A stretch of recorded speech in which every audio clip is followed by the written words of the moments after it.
Boa noite, meus irmãos. Sejam todos bem-vindos a esse nosso tempo de celebração, tempo em que temos, aos domingos à noite, estudado sobre o livro de Levítico. E você já pode abrir a sua Bíblia para o livro de Levítico, capítulo 4. Hoje o Senhor nos dará o privilégio de vermos o capítulo 4 e parte do capítulo 5. E o nosso tema hoje é falar sobre um dos sacrifícios, ou sobre um dos sacrifícios de ofertas que eram obrigatórias. Você que vem acompanhando a série de mensagens no livro de Levítico já descobriu que tem 3 ofertas que são voluntárias, e agora a partir do capítulo 4 nós encontramos 2 que são obrigatórias. Uma delas é a oferta pelo pecado, que nós veremos hoje. Começa aí no capítulo 4, vai até o capítulo 5, versículo 13. E a outra é a oferta pela culpa. A pela culpa era quando alguém privava outra pessoa dos seus direitos, ou então profanava algo que era santo. Enquanto que a que veremos hoje, que é a oferta pelo pecado, é aquele pecado involuntário, não intencional, mas que quebrava a regra estabelecida pelo Senhor. E hoje as nossas crianças vão fazer mais um desenho. Peguem aí então sua folha, seus lápis em cores, e vocês aí em casa, vão fazer o seguinte desenho hoje. O desenho que vocês vão fazer hoje é um coração novamente. Vão fazer um coração, só que desta vez esse coração vai estar sujo. Tá? Então você vai usar o seu lápis de cor e vai pintar aí um coração sujo. Vai pintar a sujeira aí nesse coração. Se quiser, pode até desenhar um rostinho triste aí no coração. Use a sua criatividade. E do lado do coração, você vai desenhar, ou vocês, crianças, vão desenhar uma cruz. E desta cruz vocês vão fazer, escorrendo por ela, de repente chegando até ali perto do coração, com a cor vermelha, simbolizando o sangue. Qual é a ideia então do desenho? Um coração sujo e do lado uma cruz com o sangue sendo derramado. Por isso a gente já vai saber que o nosso desenho hoje tem o objetivo de mostrar que qualquer coração sujo, por causa do pecado, só pode ser limpo por meio do sangue de Cristo Jesus, que morreu por nós ali na cruz. Então esse é o desenho que as crianças vão fazer hoje.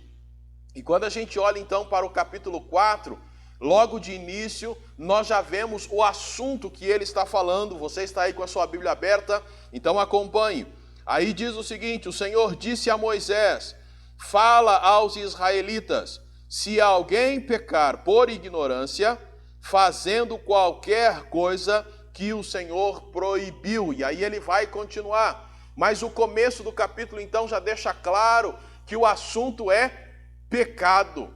E a palavra usada aqui para pecado, o significado ou aquilo que ela quer dizer é errar o alvo. É uma expressão que a gente ouve muito no nosso meio. Pecar é errar o alvo. É isso que o texto está dizendo. E a ideia é que quando a gente peca, nós perdemos o objetivo real da nossa existência. E o objetivo real da nossa existência é o que é? Cumprir os mandamentos de Deus, aquilo que Ele nos manda fazer, para que então sejamos santos e tenhamos intimidade com Ele, possamos ter comunhão com Ele. Esta é a ideia. E quando nós pecamos, e quando o povo pecava, eles então perdiam o objetivo real da vida deles. O livro de Levítico vai falar, lá no capítulo 11, versículo 44, o desafio que nós temos de sermos santos, porque o nosso Deus é santo. O próprio Deus falando: olha, sejam santos, santificai-vos, sejam santos, porque eu sou santo. No mesmo livro de Levítico, capítulo 19, versículo 2, também a mesma ideia: sereis santos, porque eu, o Senhor vosso Deus, sou santo. E aqui o começo é: se alguém pecar por ignorância ou involuntariamente. Observe que o Senhor aqui está deixando muito claro que mesmo que não tenha sido a intenção, pecado é pecado. Transgressão é transgressão. E esta é uma palavra que nós não gostamos muito, mas é o que a Bíblia diz. Pecado, errar o alvo, cometer algo involuntariamente ou voluntariamente, é pecado, ofende a Deus. E quando a gente olha para o capítulo 5, você pode olhar ali, no capítulo 5 aparecem algumas coisas que eram consideradas pecadas. E é claro, o que ele cita aqui não é algo exaustivo. Outras coisas também indicavam quebra dos mandamentos do Senhor e, portanto, pecado. Capítulo 5, versículo 1 diz: se alguém, sendo apresentado como testemunha, pecar por não denunciar o que viu ou o que soube, sofrerá por causa de sua maldade.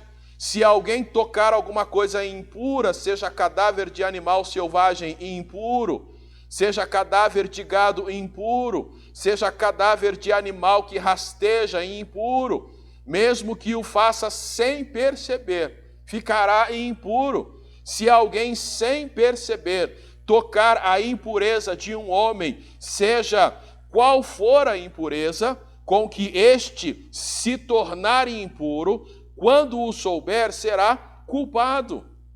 Se alguém sem perceber e de forma irrefletida jurar com a própria boca fazer o mal ou fazer o bem, naquilo em que é possível jurar de forma irrefletida, quando o souber, será culpado numa dessas coisas. Observe que o texto ele é muito claro. A ideia de praticou aquilo que é errado, você então está pecando, errando o alvo, deixando de cumprir o objetivo para o qual o Senhor o criou, que é obedecer aos mandamentos dele, glorificar a ele, sendo santo, para que possa então ter comunhão com ele. Pecado nos nossos dias significa a mesma coisa. A mesma coisa que foi dito lá, o significado daquela época é o significado dos nossos dias. Hoje, pecar continua sendo errar o alvo. E quando nós pecamos, nós também perdemos o objetivo real da nossa existência, que é viver em obediência ao Senhor e levar uma vida de santidade para que possamos ter comunhão com Ele. Por isso, quando a gente olha para ao olharmos para esses capítulos, a gente vai perceber a importância de se pedir perdão. Pedir perdão a Deus pelo pecado cometido. E o texto, ele é tão claro para aquela época e também para nós, que ninguém ficou de fora. Se os irmãos leram, aceitando a sugestão que demos, leram antecipadamente o capítulo, vocês perceberam isso. Todos eram chamados a pedir perdão a Deus, a oferecer o seu sacrifício como pedido de perdão a Deus. E o primeiro a ser listado aí, dos versículos 3 até o versículo 12, é o sumo sacerdote. Capítulo 4, versículo 3 diz: se for o sacerdote ungido que pecar, tornando o povo culpado, oferecerá ao Senhor um novilho sem defeito, como oferta pelo pecado que cometeu. Levará o novilho à entrada da tenda da revelação diante do Senhor, porá a mão sobre a cabeça do novilho e o sacrificará diante do Senhor. Então o sacerdote ungido pegará um pouco do sangue do novilho e o levará à tenda da revelação. E, molhando o dedo no sangue, o aspergirá 7 vezes diante do Senhor, diante do véu do santuário. O sacerdote também porá um pouco do sangue diante do Senhor, sobre as pontas do altar do incenso aromático, que está na tenda da revelação, e derramará todo o resto do sangue do novilho na base do altar do holocausto, que fica à entrada da tenda da revelação. E tirará toda a gordura do novilho, da oferta pelo pecado, toda a gordura que cobre as vísceras, toda a gordura que está sobre elas, os 2 rins e a gordura que está sobre eles. E aqui está junto aos lombos e a protuberância do fígado, juntamente com os rins. Ele os tirará, assim como se faz com o boi do sacrifício pacífico. E o sacerdote os queimará sobre o altar do holocausto, mas o couro do novilho e toda a sua carne, com a cabeça, as pernas, as vísceras e o excremento, enfim, tudo o que restar do novilho levará para fora do acampamento a um lugar puro, onde se joga a cinza e queimará sobre a lenha. Será queimado onde se joga a cinza. O Senhor então começa orientando, olha, quem pecar, mas quem é o primeiro da lista? O sumo sacerdote. Era ele, isso para mostrar que todos pecam. Lembremos que o sumo sacerdote é aquele que representava o povo diante de Deus e era o representante de Deus diante do povo. Mas mesmo ele, sendo, digamos assim, o homem da religião, do mais alto grau, ele também pecava. E caso ele pecasse, ele teria que apresentar ao Senhor um novilho sem defeito, e a ênfase é o animal sem defeito, para que pudesse ser aceito ao Senhor. E ele pegaria esse animal e levaria até a entrada da tenda, colocaria a sua mão sobre a cabeça dele como sinal de identificação, dizendo, realmente eu pequei. E depois de sacrificar o animal, ele pegaria o sangue e entraria na tenda. Talvez você aí já tenha na mente aquele cenário ali dentro da tenda no lugar santo. E quando ele chegasse lá, ele ia pegar com o dedo e aspergir, jogar sangue na cortina que separava o lugar santo dos santos, 7 vezes, dando a ideia de algo completo. E também passaria sangue ali no altar de incenso, onde era queimado o incenso. A ideia é que mesmo o sumo sacerdote era pecador. E ele, ao pecar, também tinha que chegar diante do Senhor. E como representante do povo, vocês viram na leitura que o pecado dele tornava o povo culpado. Por isso que ele tinha que ir o mais próximo da presença de Deus, lá na tenda, para poder então apresentar o seu pedido de perdão e a partir daquele espaço voltar para depois então ajudar os demais na sua entrega de sacrifício ao Senhor. O que fica claro é que não há alguém que não peque, não há alguém que consiga ficar aí livre. E o texto termina dizendo que o sacerdote tinha que queimar todo o animal. Em alguns outros sacrifícios, parte ficava com ele. Ele poderia usufruir do couro ou mesmo comer a carne. Mas aqui qual é a ideia? Não se pode ter proveito do pecado. Porque a oferta oferecida era por causa do pecado. Se ele ficasse com alguma coisa, é como se ele estivesse se beneficiando do pecado. Então, por isso que tudo era queimado. Algumas coisas queimadas ali no altar e outras coisas fora do tabernáculo, onde se queimava ali as cinzas, ou talvez ali no canto do tabernáculo era queimada a cinza ou jogada a cinza. Nesse lugar puro era então queimado todo o animal. Mas o texto não para por aí. O sumo sacerdote, se pecasse, tinha que pedir perdão. Mas os versículos 13 até o 21 do capítulo 4, mostra que a comunidade também podia pecar. E ao pecar, ela tinha que fazer praticamente a mesma coisa. Olha aí na sua Bíblia. Versículo 13 do capítulo 4. Se toda a comunidade de Israel pecar por ignorância, sem o conhecimento da assembleia, fazendo qualquer coisa que o Senhor proibiu, tornando-se assim culpada, quando o pecado que cometeram for descoberto, a assembleia oferecerá um novilho como oferta pelo pecado e o levará diante da tenda da revelação.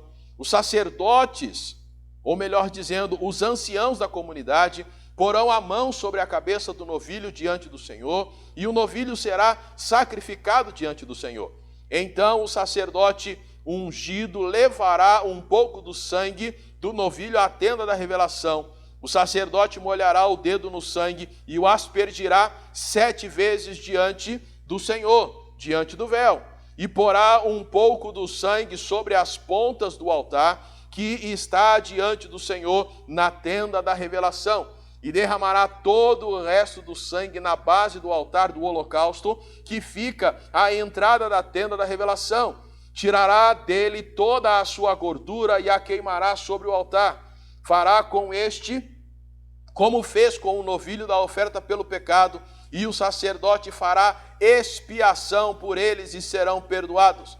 Depois levará o novilho para fora do acampamento e o queimará como queimou o primeiro novilho. É oferta pelo pecado da Assembleia.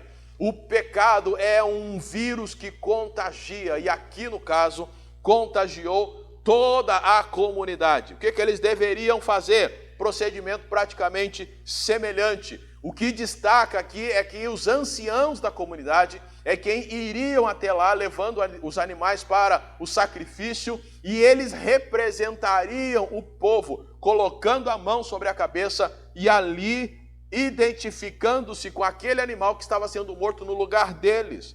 E aí então o sacerdote continuaria com o procedimento de entrar com o sangue na tenda, aspergir 7 vezes na tenda, passar ali no altar do incenso e novamente o animal todo queimado, fazendo expiação. A ideia da expiação é a ideia de esfregar até ficar limpo, ou então a ideia de cobrir, apagar.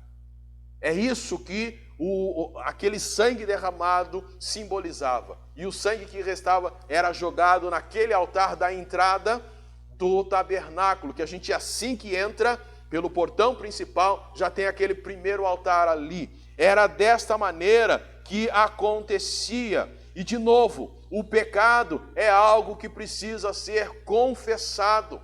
O local da adoração precisa ser purificado. Se não houvesse pedido de perdão, se não houvesse o perdão, não haveria comunhão entre o povo e o Deus. Porque o povo em pecado não seria um povo santo. Não sendo um povo santo, não pode ter comunhão com o Deus santo. Essa mesma verdade se aplica para hoje. Se não há confissão de pecado, se a gente vive no pecado, não estamos em santidade. E se não estamos em santidade, não podemos ter comunhão com o Senhor. O profeta disse que as nossas iniquidades, os nossos pecados, fazem separação entre nós e o nosso Deus. Por isso que nós precisamos fazer o quê? Confessar o nosso pecado. E aqui o destaque é: o sacerdote peca, a comunidade peca, e o texto continua, vai dizer que os líderes também pecam. A partir do verso 22, olha aí: quando um líder pecar, fazendo por ignorância qualquer coisa que o Senhor seu Deus proibiu, e assim se tornar culpado, quando for notificado de seu pecado, levará uma oferta, um bode sem defeito. Porá a mão sobre a cabeça do bode e o sacrificará no lugar em que se sacrifica o holocausto diante do Senhor. É uma oferta pelo pecado. Depois disso, o sacerdote pegará com o dedo um pouco do sangue da oferta pelo pecado e o porá sobre as pontas do altar do holocausto e derramará o resto do sangue na base do altar do holocausto. Também queimará sobre o altar toda a gordura, como a gordura do sacrifício da oferta pacífica. Assim o sacerdote fará a expiação do pecado em favor dele e ele será perdoado. Sumo sacerdote peca, a comunidade peca, líderes também pecam, os príncipes também pecavam. E ao pecarem eles tinham que proceder da mesma maneira, levando um bode, um animal mais barato que o novilho, sendo pecado individual, era mais tranquilo para ele levar e não ter desculpa. Eu não tenho condições. Então, leva o bode, poderia apresentar, mas tinha que ser sem defeito. E aí, ele colocaria a mão sobre a cabeça do animal, de novo, se identificando. Mesmo sendo príncipe, mesmo sendo um líder, teria que ter a humildade de ir e todos, de repente, saber que ele estava ali para oferecer um sacrifício por causa de um pecado que ele cometeu, mesmo que involuntário. Tinha que ter humildade. Na verdade, para se pedir perdão, tem que se ter humildade. E ele tinha que fazer isso. E aí, depois, todo o procedimento era o sacerdote quem fazia, oferecendo ao Senhor o sangue daquele animal. Todos pecam. E aqui a gente está conseguindo ver nesse capítulo exatamente isso. Sumo sacerdote, comunidade, líderes. E aí ele vai falar de indivíduos. Olha aí a partir do verso de número 27. se alguém dentre o povo pecar, diz o texto, por ignorância, fazendo qualquer coisa que o Senhor proibiu, e assim se tornar culpado, quando for notificado do pecado que cometeu, levará como oferta pelo pecado cometido uma cabra sem defeito. Porá a mão sobre a cabeça da oferta pelo pecado e a sacrificará no lugar do holocausto. Depois, o sacerdote pegará com o dedo um pouco do sangue da oferta e o porá sobre as pontas do altar do holocausto e derramará todo o resto do sangue na base do altar. Tirará toda a gordura, como se tira a gordura do sacrifício pacífico, e a queimará sobre o altar como aroma agradável ao Senhor.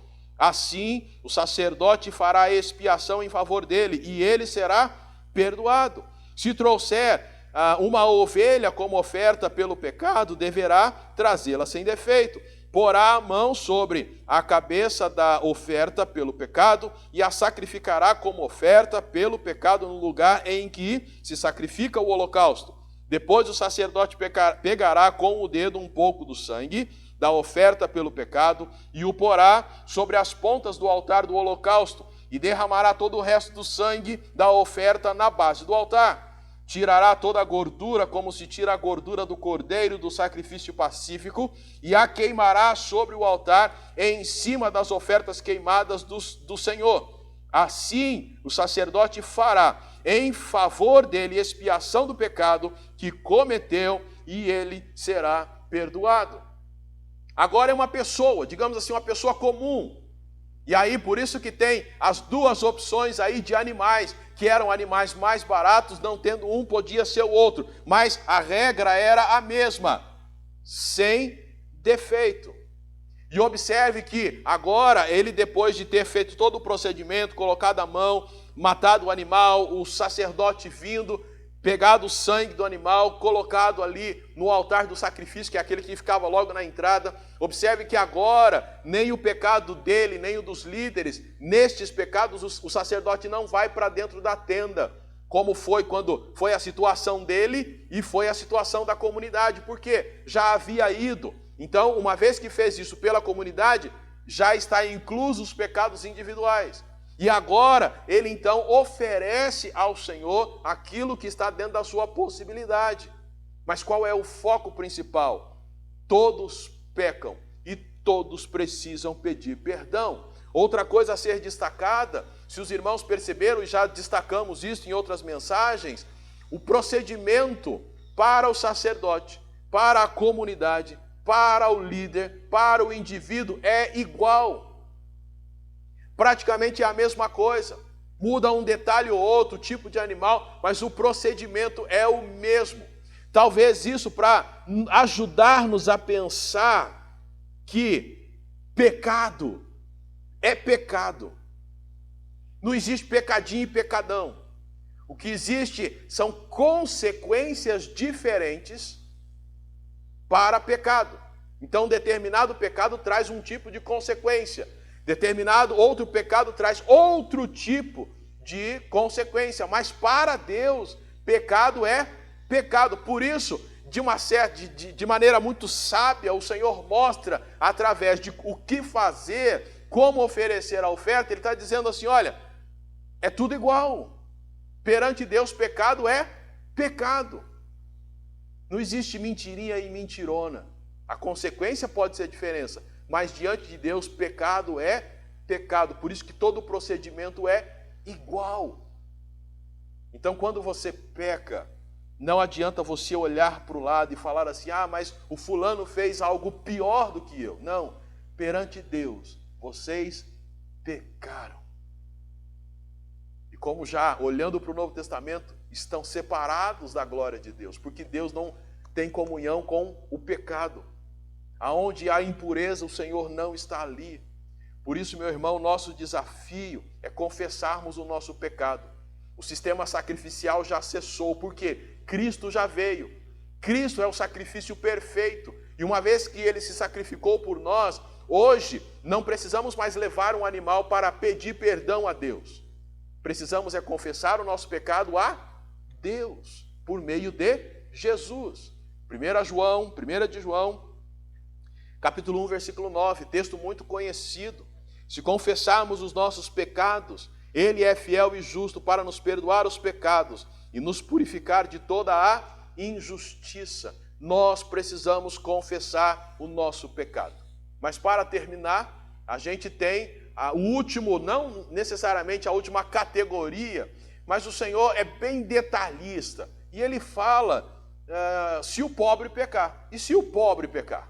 A gente falou do sumo sacerdote, a comunidade, o líder, uma pessoa, digamos assim, comum, mas com uma certa condição na sociedade. Mas e o pobre? E se ele pecar?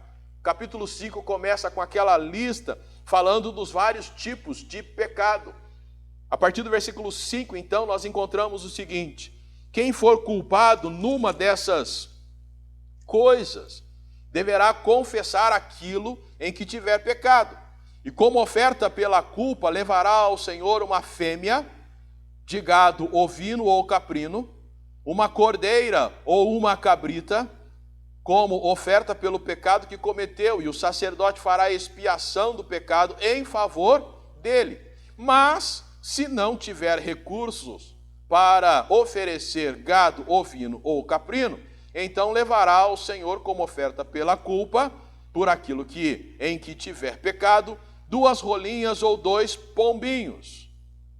Uma como oferta pelo pecado, a outra ou o outro como holocausto.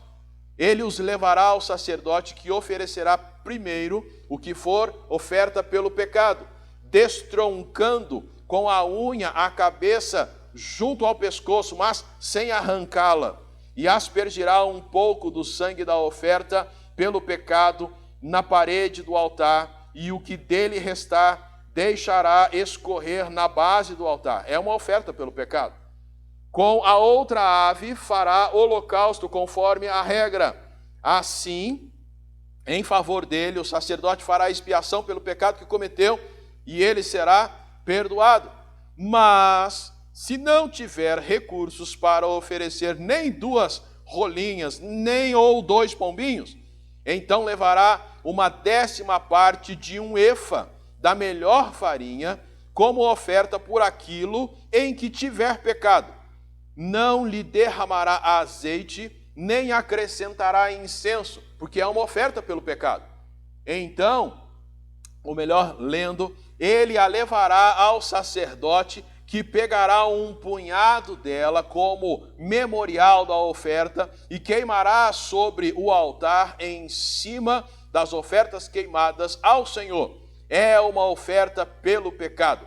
Assim, em favor dele, o sacerdote fará expiação do pecado cometido em alguma dessas coisas, e ele será perdoado, e o que restar pertencerá ao sacerdote como a oferta de cereais. Perceberam? Aqui alguém que fosse de condição mais humilde, não tendo tanto recursos, o Senhor vai dando possibilidades. Olha, pode ser uma fêmea de ovino ou caprino. A fêmea normalmente era mais barata, mas tudo tinha que ser sem defeito. Olha, se não tem condições de ser essa fêmea de ovino ou caprino, então pode ser 2 rolas ou 2 pombinhos. Também tudo sem defeito. A gente já aprendeu que as rolas, por isso uma coisa ou outra, né? As rolas, elas migravam lá para a África num período do ano, sendo somente a pomba encontrada o ano todo. Tá? Então eles podiam oferecer uma coisa ou outra. Isso também indicava a condição deles mais simples, assim como era também a condição de Maria e José quando foram apresentar Jesus. Mas se não tivesse, nem achasse a pomba e nem a rolinha, nem isso tivesse condições, então pode ser quase 2 quilos de farinha, vocês poderão oferecer. Olha, mas como que eles vão achar farinha? A lei de Moisés dizia que quando era feita a colheita, tinha que se deixar algumas espigas no pé, para que os pobres depois pudessem vir e pegar. Lembram-se do livro de Ruth? Ruth é orientada por sua sogra a ir trabalhar nos campos, e ela vai trabalhar nos campos de Boaz. O que ela foi fazer lá? Ela foi pegar essas espigas que eram deixadas para trás para os pobres. Então, Pelo menos a farinha o pobre tinha em casa. E ele então oferecia esta farinha, que era queimada como o holocausto. Não tinha sangue, verdade, mas era queimada. E tudo era simbólico, apontando para aquilo que Cristo iria fazer. Não havia desculpa para dizer, eu não posso ir lá pedir perdão porque eu não tenho condições. Todos tinham as condições necessárias dadas por Deus para pedir perdão. Assim como hoje, não há desculpa para não pedir perdão. Todos podem pedir perdão. E observe uma coisa muito importante, em todos os momentos que você acompanhou, desde o sumo sacerdote, a comunidade, os líderes, pessoas comuns, pessoas mais pobres, todos eles tinham que chegar lá com a sua oferta e colocar sobre a mão, ou colocar a mão sobre a cabeça da oferta. Só isso. Ninguém precisava chegar para o sacerdote e contar para o sacerdote o pecado que cometeu. Eles tinham que se identificar com o animal. O que eles fizeram? A confissão era para o Senhor. Não havia a necessidade, não era obrigatório contar para o sacerdote o pecado que cometeu, mas todos tinham que chegar diante do Senhor e diante dele confessar o seu pecado. O que a gente aprende nesse capítulo é que o lugar da adoração precisa ser purificado. Naquela época, envolvia ir até o tabernáculo e oferecer o sacrifício. Hoje, o lugar da adoração é a minha vida, é o meu coração. E eu preciso constantemente estar confessando o meu pecado. Independente da minha posição eclesiástica, independente da minha condição econômica, independente da minha raça, independente de qualquer coisa, confissão de pecado precisa acontecer, porque todos pecam. E quando a gente chega no Novo Testamento, a gente descobre exatamente isso. Romanos 3:23 diz que todos pecaram. O mesmo livro Romanos, capítulo 3, também, versículo 10, diz que não há justo nenhum sequer. Por isso, então, qual é o desafio para nós? Confessarmos os nossos pecados. Porque nós temos um Deus, Jesus Cristo, que é fiel e justo para nos perdoar de todos os pecados. E Ele há de nos purificar de tudo aquilo que a gente fez. Ele é justo para isso. Por isso, a gente precisa criar o hábito de nos humilharmos debaixo da potente mão de Deus e reconhecer o nosso pecado. E não há ninguém que não peque, todos nós pecamos. E ao confessarmos o nosso pecado ao Senhor, precisamos entender que Ele realmente nos purifica. 1 João 1:7 diz que o sangue de Jesus, o Filho de Deus, nos purifica de todo o pecado. Talvez você não tenha o hábito de diariamente confessar o seu pecado. Até porque você tem a concepção de que pecado são coisas grandes, coisas assim enormes, né? Coisa que de destaque. Mas na verdade, pecado é muita coisa. Pecado é um pensamento indevido. Pecado é uma pequena ação. Pecado é aquela grosseria que às vezes nós temos com os nossos familiares.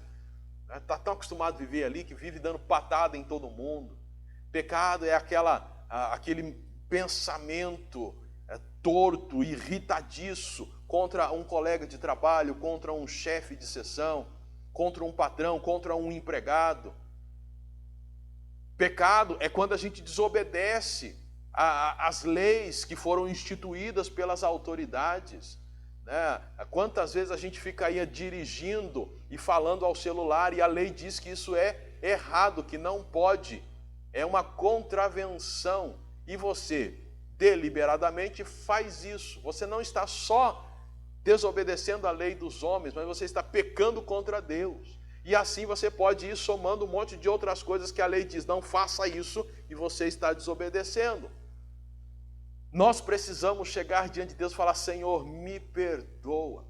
Precisamos sondar mais o nosso coração e permitir que o Senhor também faça isso. Precisamos fazer como Davi, que pedia perdão até dos pecados que ele nem se lembrava. Precisamos diariamente separar um tempo, ou se até podemos dizer diariamente estarmos ali, Senhor, me perdoa. Mas termos talvez um tempo exclusivo para a gente ter o nosso tempo de leitura de Bíblia, tempo de oração e tempo de confissão. Nosso coração precisa estar limpo para o trabalhar diário do Senhor. E ao mesmo tempo, vale a pena considerar com aqueles que ainda não andam com Jesus, não o têm como Salvador de suas vidas. Você percebeu? Não há ninguém que não peque. Não há um justo sequer. Então, por melhor que você esteja vivendo, você continua sendo um pecador carente da graça de Cristo. E somente quando você reconhecê-lo como Senhor da sua vida, você vai alcançar a salvação que só Jesus pode dar. Então, nós convidamos você e convidamos a você, que já recebeu a Jesus como seu Salvador, a andar numa vida de confissão ao nosso Deus. E a você que ainda não entregou a sua vida a Jesus, que você entregue para que também possa ter comunhão com o Senhor e também ter uma vida diária de confissão. Pecado, meu irmão, é algo que não pode estar na nossa vida. Nós temos que confessá-lo diariamente. E nós poderíamos ficar citando aqui uma série de coisas que são pecados. Mas eu creio que o Espírito Santo de Deus já está te alertando sobre coisas que você tem feito, que você sabe que não é certo. O Espírito Santo de Deus tem te mostrado, tem te acusado, tem feito brilhar aí na tua mente, na tua vida uma luz vermelha dizendo, está errado. Então confesse ao Senhor. E ao confessar, ouça a voz do Senhor Jesus, como ouviu aquela mulher adúltera de João capítulo 8, se minha memória não falha. Ele disse para ela, vai e não peques mais. Se o Senhor está te mostrando pecados que você tem cometido, arrependa-se e procure não mais repeti-los. E desta maneira, você vai poder ter comunhão com o Senhor. E para que essa comunhão aconteça, é necessário que o lugar da adoração esteja totalmente limpo. Vamos orar? Deus querido, muito obrigado pela tua palavra, pelo desafio que nós recebemos hoje. E a oferta que eles tinham que oferecer era obrigatória. E obrigatório é também para nós hoje, é desejo do Senhor, que nós confessemos os nossos pecados diariamente a Ti. Não os escondamos, porque do Senhor não dá para esconder nada. Não os ignoremos, achando que eles não têm efeito nenhum. Mas eles têm muito efeito. Coração sujo afasta a nossa comunhão, nós ficaremos afastados do Senhor. Que os desafios lançados possam ser aceitos e que o Teu Santo Espírito faça a obra que precisa ser feita em cada um de nós. Assim oramos em nome de Jesus. Amém.